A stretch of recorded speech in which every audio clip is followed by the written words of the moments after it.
denunciamos, acusamos cuando vemos lo que hace el otro compañero. Ahora, trabajar las técnicas asertivas de autodefensa personal, por ejemplo, los mensajes en primera persona, ¿no? A mí no me gusta que me moleste. A mí no me gusta cuando tú estás molestando a los compañeros, ¿no? Tú siempre me dices cosas malas, cállate. Siempre no me gusta que me hables así, ¿no? Y trabajar con el chico formas de decir no, pero no le podemos decir, utiliza, hijito, mensajes en primera persona. Eso va a llegar y va a rebotar. ¿Cómo practicamos utilizar mensajes en primera persona? A ver, imaginémonos que yo soy tu compañero. ¿Cómo le dirías? ¿Qué le dirías? Parece mentira. Cuando uno trabaja de manera individual con los chicos, es increíble cómo te das cuenta que no pueden elaborar.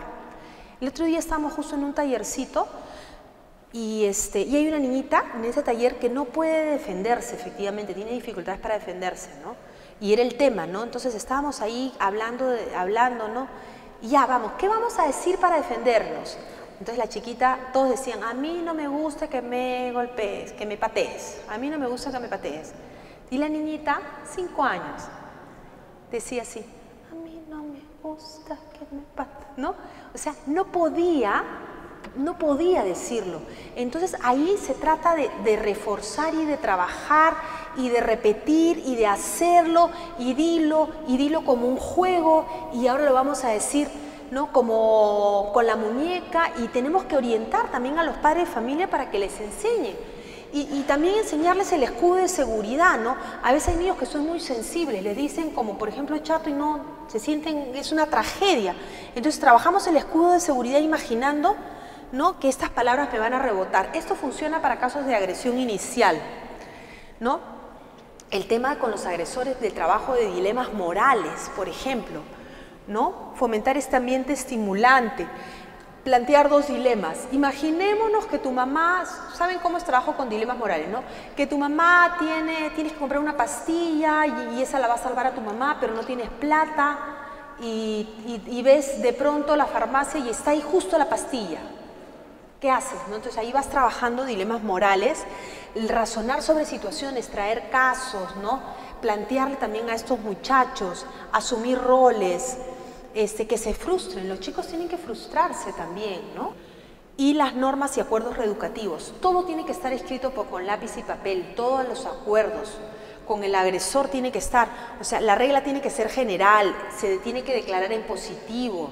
La regla tenemos que dar ejemplos, conversar sobre la importancia, aplicar una consecuencia y utilizar la práctica restaurativa y acuerdos reeducativos. Aquí está la práctica restaurativa.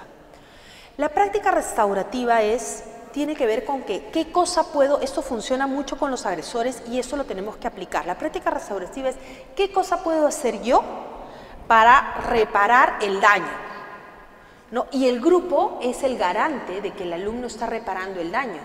Entonces, si el alumno ha hecho, por ejemplo, reconoce el daño, repara el daño y el grupo observa que efectivamente lo ha hecho y recibe el perdón de la víctima, entonces se restauran las relaciones.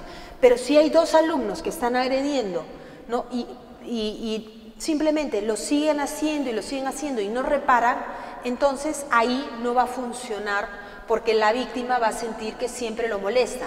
Muchas veces tenemos que utilizar acciones no de estas prácticas restaurativas. Efectivamente a veces tenemos que sancionar de maneras más más complicadas, como una suspensión o como una amonestación. Efectivamente se tiene que utilizar, pero tenemos que evaluar este tipo de casos. No siempre vamos a poner una sanción, no siempre porque lo que vamos a generar es incrementar la agresión en los alumnos. Entonces la práctica restaurativa sí va a funcionar. Las sanciones van a depender de la gravedad del caso y de la acción que hayan cometido los alumnos. No podemos permitir, por ejemplo, de repente que creen un blog insultando a una compañera.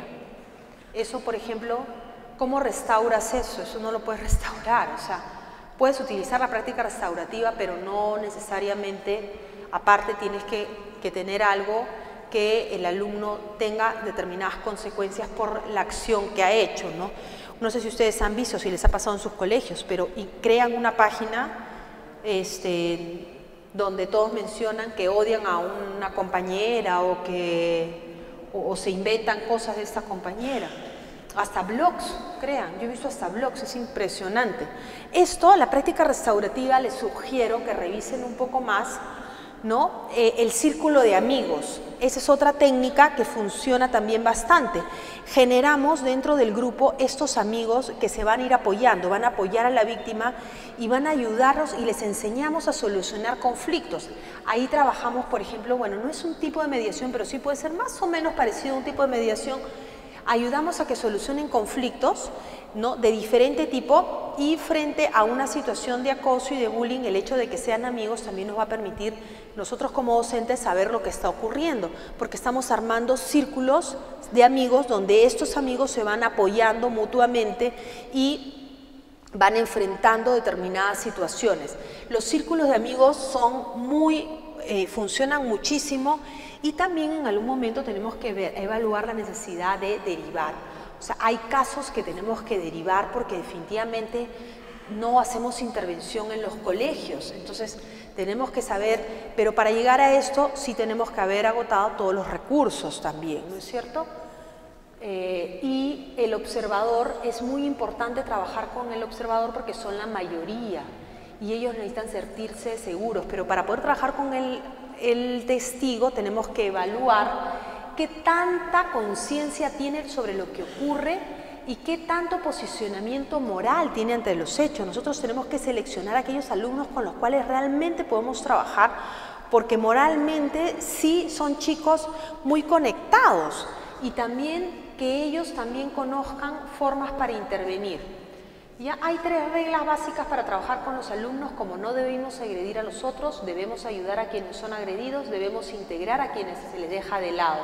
Este tipo de reglas, que son fundamentales, hay que trabajarlos con los alumnos. No agredir, debemos de ayudar y debemos de integrar a quien se queda de lado. Con esto ya podemos completar nuestra intervención. Como ven acá, las palabras tienen más poder que en algunas acciones, ¿no? Y bueno, solamente para decirles, ¿no?, que esto es un compromiso de todos, ¿no? Padre, profesor, si no hacemos nada, no somos el problema, sino somos parte del problema. Bueno, muchas gracias por su atención.